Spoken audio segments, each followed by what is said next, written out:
आप सभी के हृदय में विराजमान परमात्मा को मेरी राम राम। भगवान शिव पार्वती को अनेक गहरे रहस्यों से अवगत कराते हुए भगवान राम की महिमा का, उनके गुणों का, उनकी गहन भक्ति का सभी कोणों से प्रस्तुतिकरण कर रहे हैं कि किसी विधि, किसी कोने से पार्वती उस सूत्र को, उस तत्व को समझ लें जो वे उन तक संप्रेषित करना चाह रहे हैं। फिर से नए सिरे से भगवान शिव प्रयास कर रहे हैं और वे अब पार्वती को एक बहुत प्राचीन काल में ले जाते हैं। उस काल में जब मनु महाराज थे तो मनु से भगवान शिव अपनी बात का शुभारंभ करते हैं। स्वयंभू मनु अरुसत रूपा, जिनते भय नरसृष्टि अनूपा। कहते सुनो पार्वती, मनु और उनकी पत्नी शत्रुपा, मैं वहां से अपनी बात आरंभ करता हूं। ये वो दो प्रथम नर और नारी हैं जिनसे समस्त जगत की सृष्टि हुई। दंपत्ति धर्म आचरण नीका, और ये दोनों जो दंपत्ति थे इनका आचरण कैसा था? बहुत नेक था, परोपकारी थे, सज्जन थे। मन इनका परमात्मा में ही लीन रहता था। अजहूं गांव श्रुति जिनकई लीका, और जिनकी लीक को यानी जिनके मार्ग को आज भी वेद और पुराण सब गाते हैं, उनकी महिमा को, उनकी महानता को। वे जिस पथ पर चले, जैसे उन्होंने जीवन यापन किया, उसको आज भी वेद गाते हैं, ऋषि मुनि गाते हैं। उनकी ऐसी महिमा थी। नृप उत्तान पाद सुत तासु, उनका बेटा हुआ उत्तानपाद। 7 पुत्र हुए वैसे, यहाँ वो पहले उत्तानपाद की बात करते हैं। ध्रुव हरि भगत भय हु सुत जासु, और जो उत्तानपाद हैं उनके बेटे हुए ध्रुव, भक्त ध्रुव। पुत्र ऐसा एक हीरा निकल आया कि जिसके कारण उत्तानपाद का नाम पहले लेना ही पड़ा। उनके पुत्र हुए ध्रुव। अंतरिक्ष में उत्तर दिशा में एक तारा है जिसका नाम इन्हीं भक्त ध्रुव के नाम पर पड़ा है। ध्रुव का प्रतीकार्थ है अटल, गहन अर्थ और सीधा अर्थ भी। सभी दृष्टियों से ध्रुव माने जो अपने स्थान से नहीं हटता। तो ये ध्रुव भी जो थे अपने स्थान से नहीं हटे। और कब नहीं हटे? जब ये 5 वर्ष के थे। यहाँ तो लोग 90 वर्ष के होकर हट जाते हैं, पर ये 5 वर्ष की अवस्था में भी नहीं हटे। किससे नहीं हटे? भक्ति मार्ग से। ध्रुव जो थे वे हरि भक्ति में अटल रहे। कहानी कुछ उनकी इस प्रकार है कि उत्तानपाद की 2 पत्नियां थी, एक सुनीति और दूसरी सुरुचि। सुनीति से जो पुत्र हुआ उसका नाम ध्रुव, और सुरुचि से जो हुआ उसका नाम उत्तम। तो एक बार की बात है, उत्तानपाद सिंहासन पर बैठे हुए थे, उनकी गोद में ध्रुव था। सुनीति का पुत्र वहां आया दौड़ता हुआ और उसने देखा कि उसके पिता की गोद में ध्रुव बैठा है। उसने अपनी माँ से कहा कि मुझे पिता की गोद में बैठना है। सुरुचि ने आकर ध्रुव को गोद से उतार दिया उत्तानपाद की। सुरुचि बोली ध्रुव से कि सुन, अगर तुझे पिता की गोद में बैठना है तो तुझे मेरे गर्भ से जन्म लेना पड़ेगा। तब तू चाहे पिता की गोद में बैठ, चाहे इस राज सिंहासन पर बैठ, मुझे कोई आपत्ति नहीं होगी। और ऐसा कहकर उसने ध्रुव को उत्तानपाद की गोद से उतारकर अपने बेटे को वहां बिठा दिया। ध्रुव रोते हुए और दुखी मन से अपनी मां के पास पहुंचता है। 5 वर्ष का बालक है, सारी बात बताता है। तो सुनीति कहती है ध्रुव से कि बेटा, तुम्हारे पिता तुम्हारी दूसरी माता सुरुचि को बहुत अधिक प्रेम करते हैं और इसी कारण उसके पुत्र को भी वे अधिक प्रेम करते हैं। तो तू अपना मन श्री हरि की भक्ति में लगा, क्योंकि सुरुचि ने ध्रुव को व्यंग्य करते हुए कहा था कि जाकर श्री हरि से प्रार्थना कर कि वे तुझे मेरे गर्भ से जन्म दें। छोटा बच्चा, सरल बच्चा, बात दिल पर लग गई और वह माँ को नमस्कार करके चल दिया घर छोड़कर कि मैं श्री हरि को प्रसन्न करूँगा। यमुना के किनारे बैठकर ध्यान मग्न हुआ। नारद जी भी उधर से आते थे। उन्होंने पूछा कि ध्रुव, यह क्या कर रहे हो? ध्रुव ने सारी बात बता दी। नारद जी ने कहा तुम यह सब छोड़ दो, कोई आवश्यकता नहीं। बहुत डिगाने का प्रयास किया नारद जी ने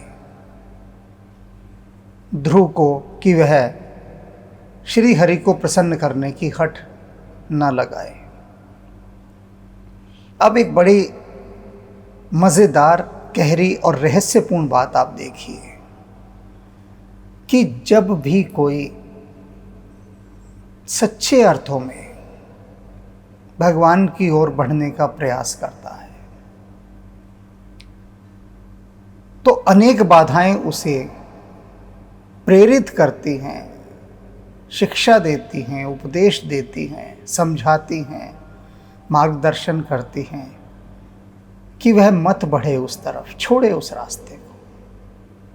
अब वे नारायण जो स्वयं श्री हरि के भक्त हैं, वे भी इस बात से प्रसन्न नहीं हुए कि ध्रुव भगवान की भक्ति में लीन होना चाहता है। उन्होंने भी पहला जो प्रयास किया उसको डिगाने का, और ये 2 कारण से होता है कि माया एक तो संकल्प जांचती है मनुष्य का और उसके जांचने में ही बात पूरी हो जाती है। जो प्रथम जांच होती है माया की, अधिकांश तो उसी में ही अनुत्तीर्ण हो जाते हैं, सब फेलियर। पहले ही माया की गेंद पर क्लीन बोल्ड हो जाते हैं। तीनों विकेट इतनी दूर जाकर गिरती है कि जिसका कोई हिसाब नहीं, पहली ही गेंद में। और जो कोई भूल चूक से एक गेंद खेल भी लेता है तो माया कैच आउट कर देती है। माया की फील्डिंग बहुत अच्छी है, बहुत ही अच्छी, छका देती है। वही ध्रुव के साथ हुआ, किंतु ध्रुव अटल रहे और उन्होंने अपनी भक्ति से श्री हरि को प्रसन्न किया। तो ध्रुव का अर्थ यहाँ पर यह है कि जो टले नहीं, अटल रहे भक्ति मार्ग पर, व्यर्थ की जिदों में नहीं, भक्ति के मार्ग पर, कि ईश्वर का सुमिरन करना ही न छोड़े, ऐसा अटल भाव यदि लेना है तो भक्त ध्रुव से लेना चाहिए। अब ये ध्रुव उत्तानपाद के पुत्र थे। लघुसुत नाम प्रियव्रतता ही, मनु के जो सबसे छोटे बेटे थे उनका नाम प्रियव्रत था। वेद पुराण प्रशंसे ही जाए, और जो वेद और पुराण हैं वो इनकी भी प्रशंसा करते नहीं अघाते हैं, क्योंकि ये भी बहुत ही परोपकारी और धार्मिक व्यक्तित्व के धनी थे। देवहूति पुनतासु कुमारी, मनु की जो पुत्री थी उनका नाम देवहूति था। 3 पुत्रियां थी उनकी, यहाँ वे उनका देवहूति का उल्लेख कर रहे हैं। जो मुनि करदम के प्रिय नारे, और जो मुनि करदम जी से ब्याही गई थी उनकी प्रिय पत्नी थी देवहूति। आदि देव प्रभु दीन दयाला, जठर धरे हूँ जही कपिल कृपाला। कहते देवहूति जी के जो गर्भ में है वे दीन दयाल और कृपाल भगवान कपिल पधारे थे। देवहूति ने अपने गर्भ में उनको धारण किया था और कपिल उनके पुत्र हुए। सांख्य शास्त्र जिन्हें प्रकट पखाना, वे कपिल मुनि जिन्होंने सांख्य शास्त्र को प्रकट किया। विशेषताएं बता रहे हैं उस पुराने समय से लेकर पार्वती को। तत्व विचार निपुण भगवाना, और ये जो कपिल भगवान थे तत्व और विचार में बहुत ही निपुण थे, प्रवीण थे, बहुत गहराई लिए हुए थे। तेह मनु राज कीन बहु काला, और ऐसे वे मनु महाराज उन्होंने बहुत लंबे समय तक, बहुत दीर्घ काल तक राज किया, शासन किया। प्रभु आयस सब विधि प्रतिपाला, और भगवान की आज्ञा से जो भी प्रभु के आदेश थे, वेदों की मर्यादा थी, उसके अनुसार उन्होंने उसका पालन किया। एक बहुत ही लोकप्रिय, दयालु, परोपकारी और भक्त राजा के रूप में उन्होंने अपनी प्रजा का पालन किया। होई न विषय विराग, भवन बसत भा चौथपन, हृदय बहुत दुख लाग जन्म, गए हूँ हरि भगति बिनु। एक दिन उन्होंने सोचा कि मन विषय वासनाओं से तो हटता ही नहीं। उनके सोचने का दिन आ गया एक दिन, जो बहुत ही सौभाग्य से आता है। आप देखते होंगे राजनीति के अंदर लोग 80-80, 90-90 साल तक राजनीति में पदों पर बने बैठे हैं। उनके मन में कभी ऐसे सोचने का विचार नहीं आता जैसा इस समय मनु महाराज के मन में आया। क्या आया मन में विचार कि इतना समय हो गया, वृद्धावस्था आ गई, और अभी भी मेरा मन विषय वासनाओं से दूर नहीं जा रहा। बहुत लज्जाजनक बात है, ऐसा वे सोचने लगे। हृदय बहुत दुख लाग, हृदय में उनके बहुत दुख लगा। जब तक दुख नहीं लगता ना हृदय में, तब तक ये सोच भी नहीं आती। इस दुख का नाम ही वैराग्य है, जो नारद मुनि लिए घूमते हैं सदा, ज्ञान और वैराग्य, जिसे भगवान कृष्ण कहते हैं अर्जुन से, अभ्यास और वैराग्य। यही वो वैराग्य है कि दुख लग जाए, और दुख लग गया मनु महाराज के। और मनु महाराज के वंशज भी कैसे हैं उसके बारे में भी सब बताया भगवान शिव ने। तो कहते हैं वो हृदय में उनके वो दुख लग गया कि वृद्धावस्था आ गई, अभी भी राजकाज में हूँ और विषय वासनाओं में ही डूबा हुआ हूँ। तो हृदय दुख लाग, हृदय को दुख लग गया। जन्म गए हूँ हरि भक्ति बिन, और क्या सोचने लगे कि मेरा ये जो जन्म है ये हरि भक्ति के बिना जा रहा है, रीता जा रहा है। मैं एक संस्था के बहुत बड़े चेयरमैन, बहुत बड़े इसलिए कह रहा हूँ कि बहुत रुतबा था उनका, वे अक्सर मुझे अपने घर बुलाया करते थे और घर बुला के मुझसे हिमालय की यात्राओं के बारे में, संतों के बारे में पूछा करते थे। वे लगभग 90 वर्ष के हो गए थे, लेकिन फिर भी वे उस पद पर आसीन थे, उस उच्च पद पर। तो मैंने उनसे पूछा कि कभी आपके मन में नहीं आता कि अब छोड़ छाड़ दें आप ये पद? कभी मन में नहीं आया आपके? बताइए, अभी तक आप 90 वर्ष से भी ऊपर के जाने वाले हैं, न आपको ढंग से सुनाई देता है, न दिखाई देता है, न मंच पर खड़े हो सकते हैं। 4-4 लोग पकड़कर आपको मंच पर खड़ा करते हैं। कब चेतेंगे? कब जागेंगे? कब सजग होंगे? बताइए। तो उन्होंने मुझसे तो छुपाते नहीं है ना लोग अक्सर, क्योंकि छुपाने का कोई लाभ नहीं दिखता उनको। तो उन सबसे उच्च पद पर आसीन उस व्यक्ति ने मुझसे जो कहा, वह सच में माया का बड़ा गहरा रूप है। उन्होंने मुझसे कहा कि यदि मैं आपके कहने के अनुसार आज इस संस्था के प्रमुख से अपना त्याग पत्र दे देता हूं, या उनसे कहता हूं कि अब मैं भगवान की भक्ति करूंगा, तो जानते हैं क्या होगा? ये जितनी सुविधाएं मुझे आज मिली हुई हैं संस्था की तरफ से, जितनी सुविधाएं, वो सब चली जाएंगी। आज मेरे चारों तरफ बेहिसाब नौकर चाकर हैं, गाड़ियां हैं, जो चाहता हूं क्षण नहीं लगता। चिकित्सा होनी है, कुछ होना है, सब संस्था ओटती है, मेरा संस्था वहन करती है, और फिर सब मुझे अपनी जेब से देना पड़ेगा। कहते हैं ना कि आए थे हरि भजन को, ओटन लगे कपास। वे चले गए। उन्होंने कथाएं मुझसे बहुत सुनी हिमालय की, लेकिन वे सारी कथाएं निष्फल गई।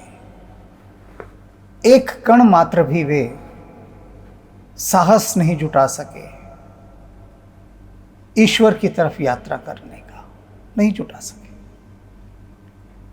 और मृत्यु ने ही उनसे उनका पद छीना। जब तक जीवित रहे पद पर रहे।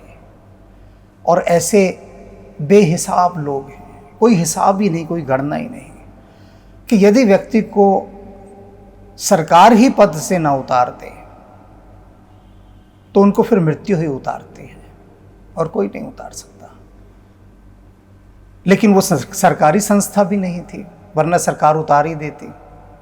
और राजनेताओं को कौन उतार रहा है? वो तो सरकार ही है, कोई नहीं उतार रहा।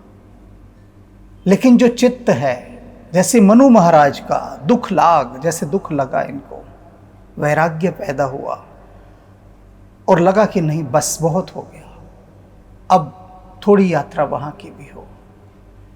ऐसा दुख सिद्धार्थ को लगा था, जो भगवान बुद्ध हुए। ऐसा दुख वर्धमान को लगा था, जो भगवान महावीर हुए। ऐसा दुख नानक को लगा था,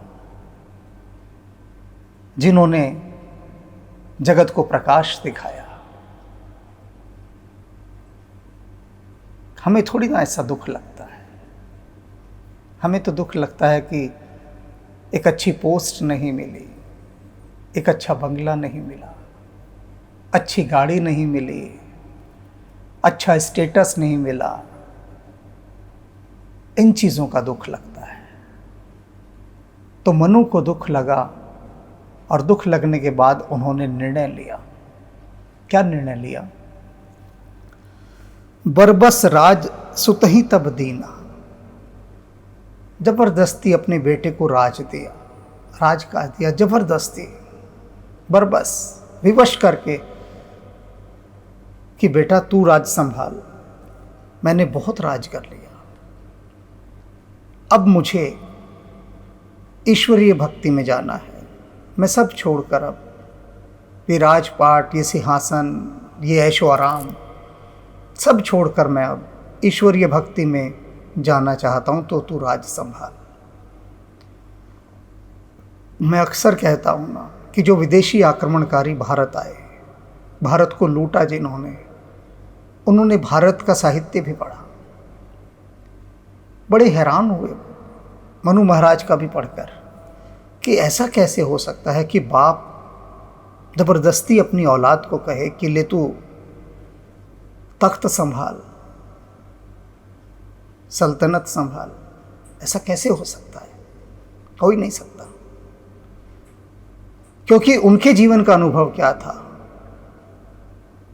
कि बेटे ज़बरदस्ती अपने बाप से सिंहासन छीना करते थे, ताक में रहते थे, फिराक में रहते थे कि कब मौका लगे और कब हम बाप से वो सिंहासन छीन लें।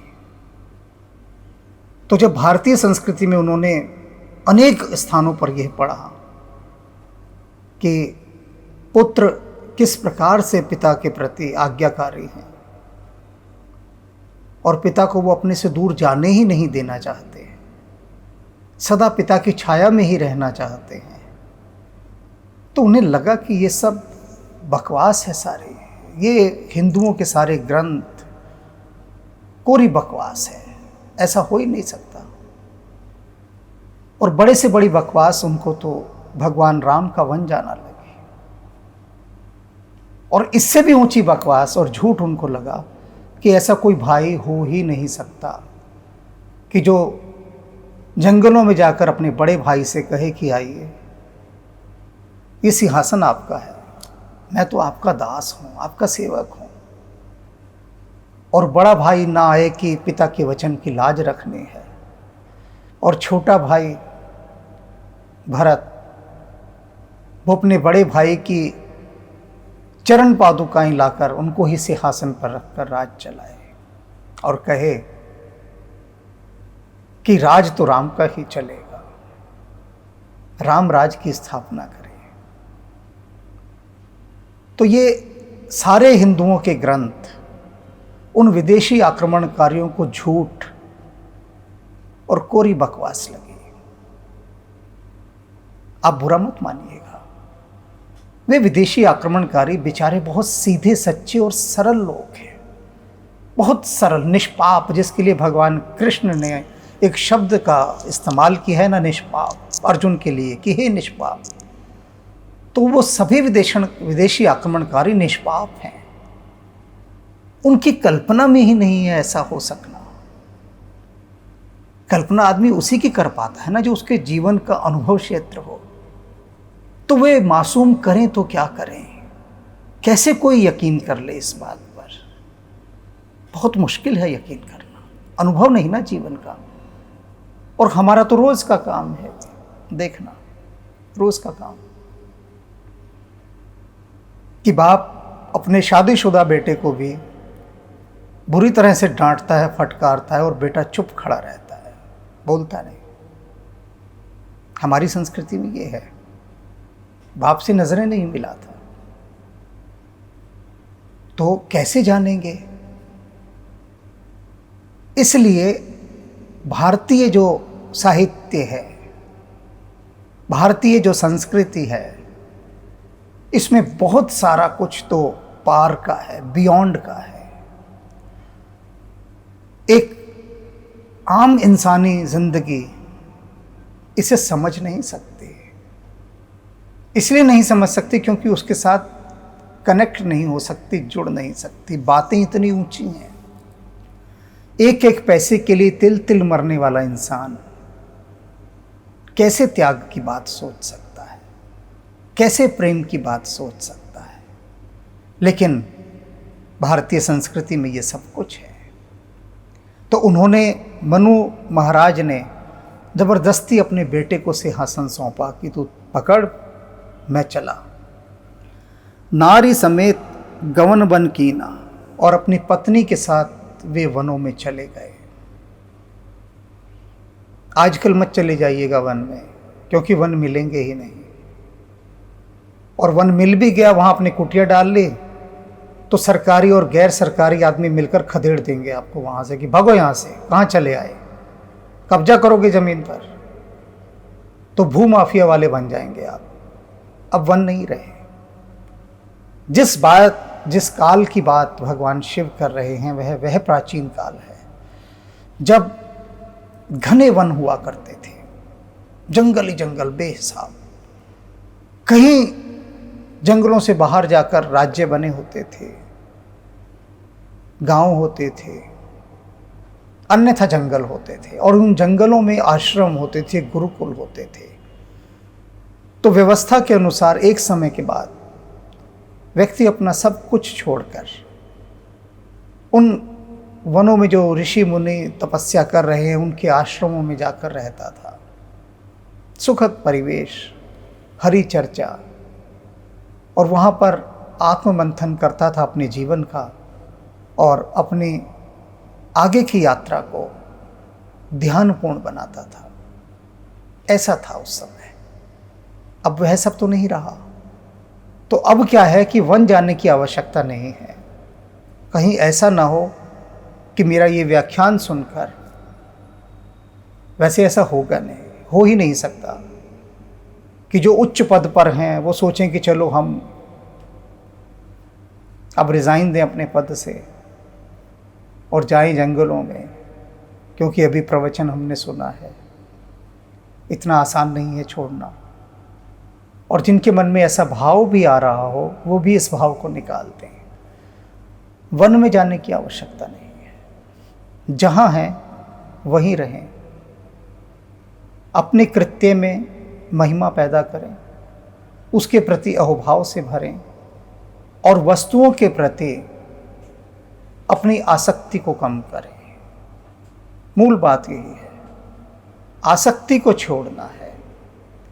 धीरे धीरे सारी आसक्तियों को छोड़ना है। और यही वन गमन का एक लक्ष्य था। उन्होंने पहली आसक्ति क्या छोड़ी? कि सिंहासन छोड़कर ही वन में चले गए।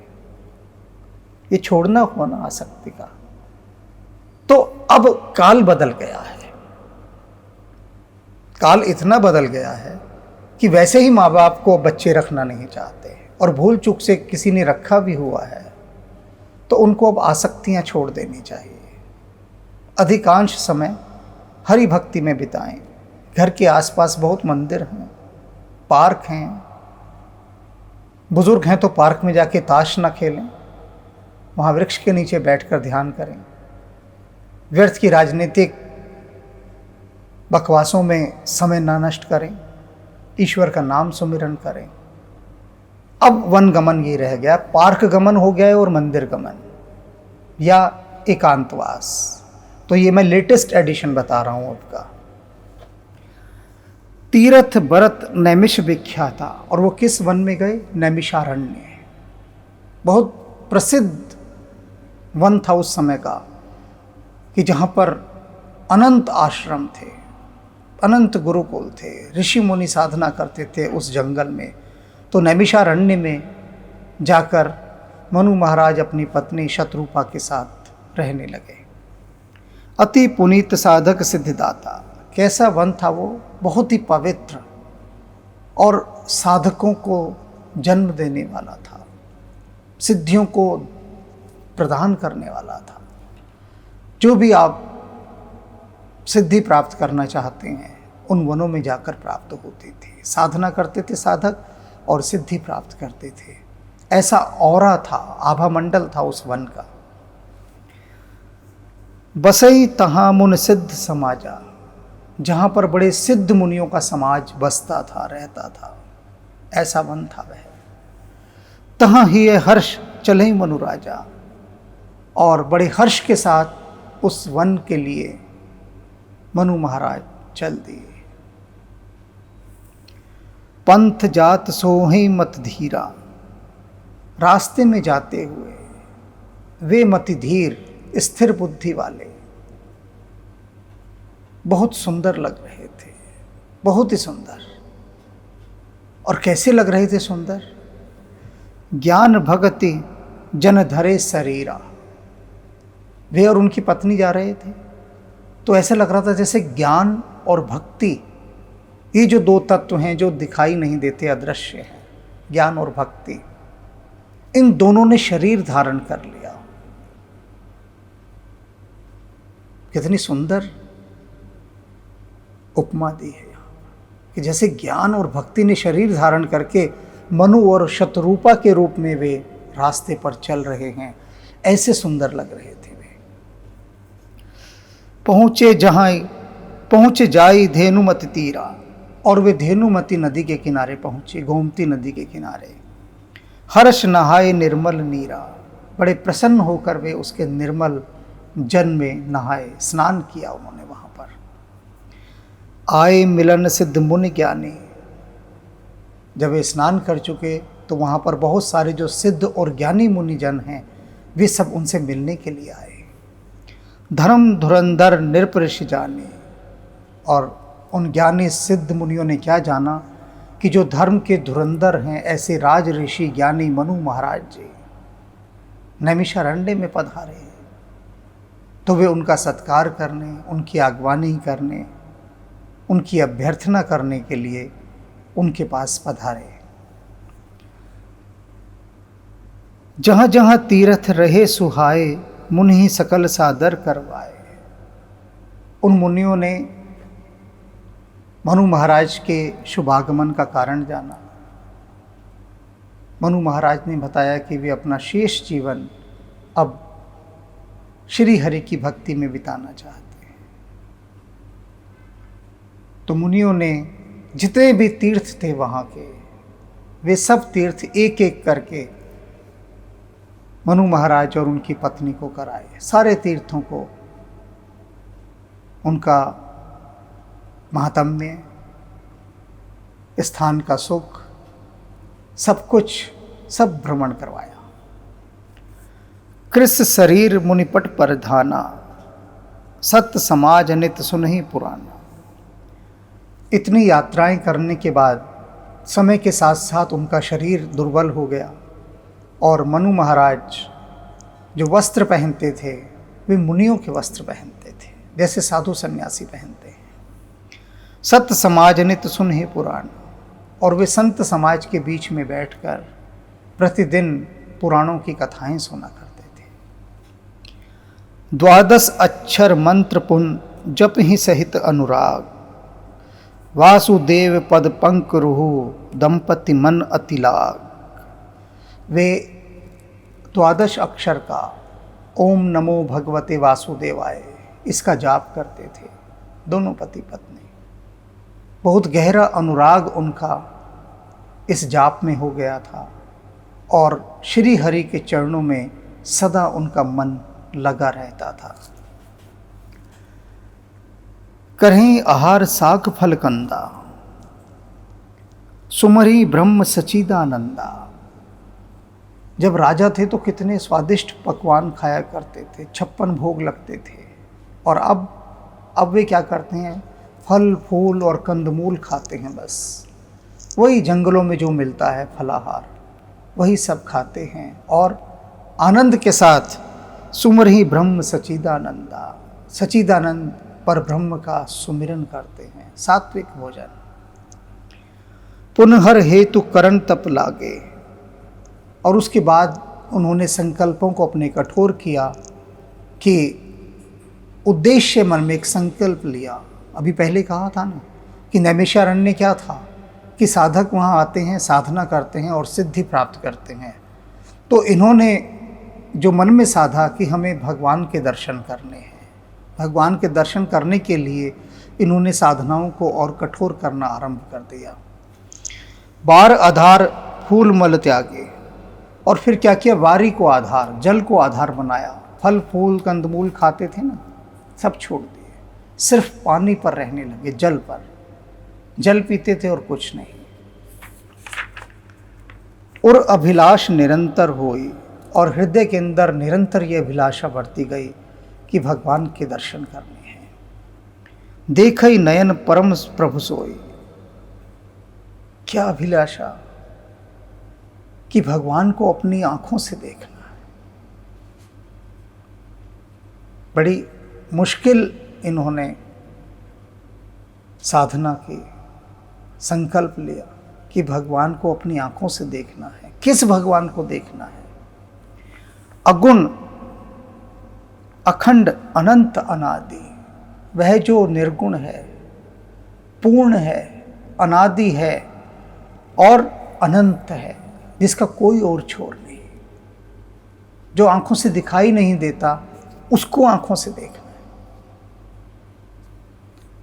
जेहि चिंत ही परमार्थवादी और ब्रह्मवादी, ईश्वर को जानने वाले, जिस उस ऐसे निरंकार को भजते हैं, उस निरंकार को, उस निराकार को हमें साकार रूप में देखना है। बहुत बेबूझ, ना पूरे होने वाली ऐसी भीतर एक धारणा धारण कर ली मनु महाराज ने और उनकी पत्नी शतरूपा ने।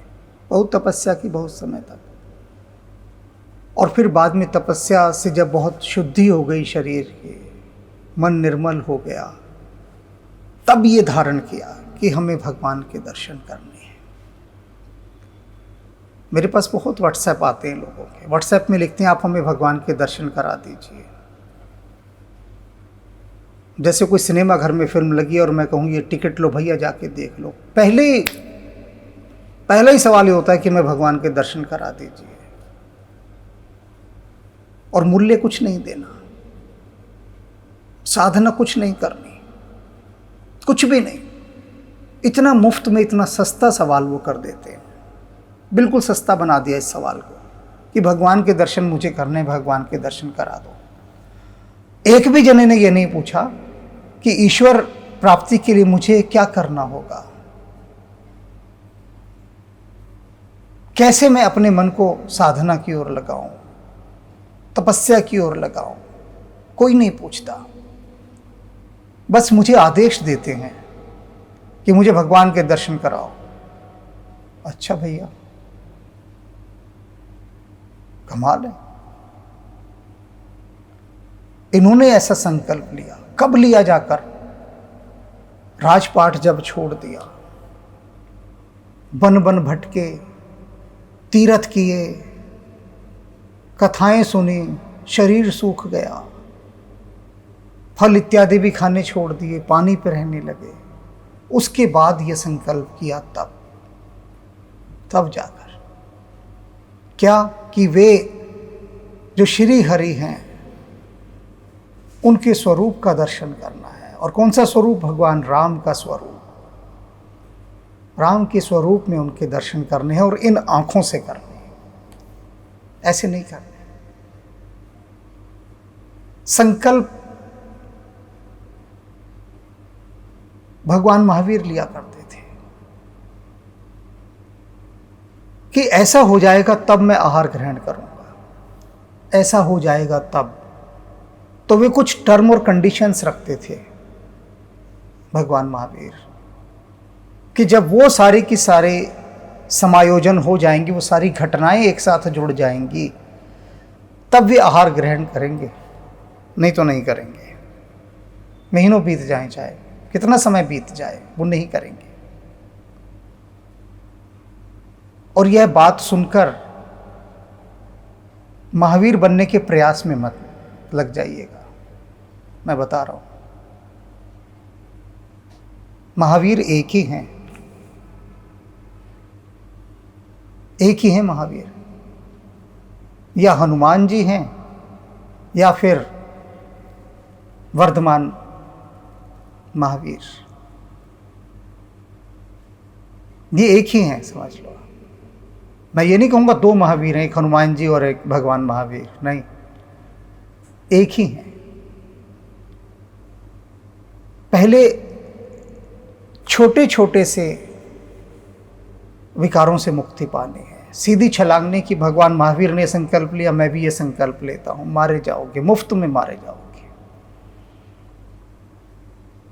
बिना तैयारी के नकल मत करना महापुरुषों की, पहले अपने को तैयार करना, जैसे मनु महाराज ने तैयार किया।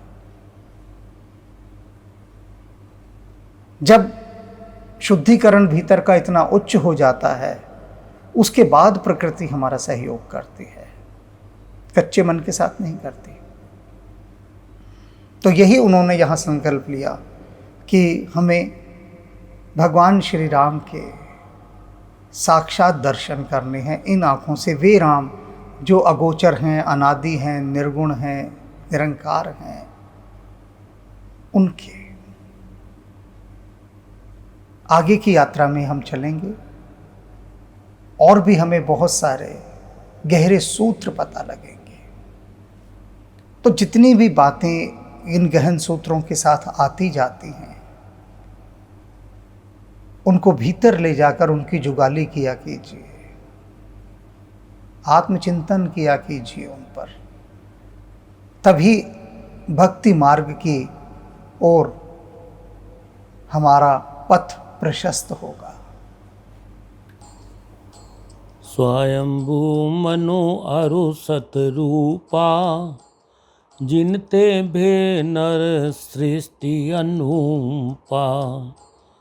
दंपति धर्म आचरण नीका, अजौ गाव श्रुति जिन कैलिका। नृप उतान पाद सुत तासु, ध्रुव हरि भगत भयो सुत जासु। लघु सुत नाम पिरमृत ताहि, वेद पुराण प्रशंसई जाहि। देवहूति पुनीता सुकुमारी, जो मुनि करदम कै पिर नारी। आदि देव प्रभु दीन दयाला, जठर धरऊ जेहि कपिल कृपाला। सांख्य शास्त्र जिन प्रगट बखाना, तत्व विचार निपुण भगवाना। तेहि मनुराज कीन बहु काला, प्रभु आयुष सब विधि प्रतिपाला। भवन बसत भा चोथपन, होई ना विषय विराग। जन्म गयो हरि भक्ति बिनु, हृदय बहुत दुख लाग। बरबस राज सुतई तब दीना, नारी समेत गवन बन कीना। तीरथ बरने मिस विख्याता, अति पुनीत साधक सिद्धिदाता।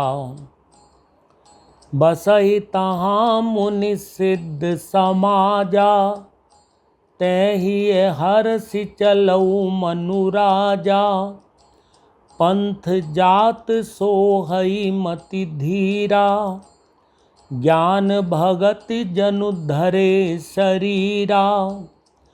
पहुँचे जाई धेनुमति तीरा, हर्षि नहाने निर्मल नीरा।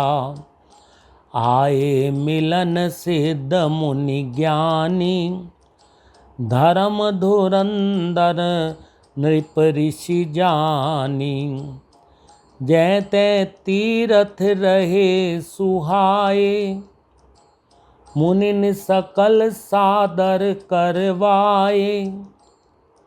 कृष शरीर मुनिपट परिधाना, सत समाज नित सुनहि पुराना। द्वादश अक्षर मंत्र पुनि, जपै सहित अनुराग। वासुदेव पद पंकरु, दंपति मन अति लाग।